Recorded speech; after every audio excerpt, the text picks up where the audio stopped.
So ரொம்ப ரொம்ப சேஃபாக கிட்டத்தட்ட ஒரு 6000 நோயாளிகளை நாங்கள் வந்து இந்த பைரோனி தெரப்பின்னு சொல்லக்கூடிய கதிர்களை உள்ளே அனுப்பி கரைக்கிறது பண்ணியிருக்கோம். ரொம்ப அற்புதமாக இது கரைகிறது, முழுமையான ஒரு பலன் கிடைக்குது.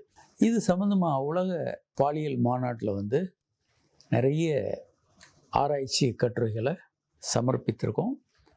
ரொம்ப அற்புதமான சிகிச்சை முறை இந்த பைரோனி தெரப்பி. ஷாக்வேவ் தெரப்பியும் பைரோனி தெரப்பி மாத்திரைகளையும் சேர்க்கும்போது ரொம்ப ஒரு முழுமையான ட்ரீட்மெண்ட் கிடைக்கும். இப்போ லேட்டஸ்ட்டாக இந்த சிகிச்சையில் சேர்ந்துருக்கிறது வந்து ஸ்டெம் செல் சிகிச்சை. நம்ம வயிற்று கொழுப்புலேருந்து கொழுப்பை எடுத்து அதிலிருந்து ஸ்டெம் செல்களை பிரித்து அதை வந்து அந்த பைரோனி கட்டியின் மீது இன்ஜெக்ட் பண்ணலாம். இந்த பைரோனி கட்டி அப்படி கரைந்து சரியாகிறதுக்கு வாய்ப்பு இருக்குது. ஸ்டெம் செல் சிகிச்சை வந்து ஒரு அற்புதமான சிகிச்சை. அது நம்ம செல்களை வச்சு நம்மளுடைய குறைபாடுகளை சரி செய்வது. பைரோனி தெரப்பி அப்படின்றது இன்றைக்கி லேட்டஸ்டான எளிமையான செலவு குறைவான சிகிச்சை முறை.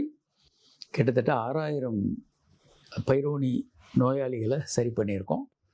அந்த முறையே எளிமையானது, செலவு ரொம்ப ரொம்ப குறைவானது, துல்லியமாக சரி பண்ணக்கூடியது.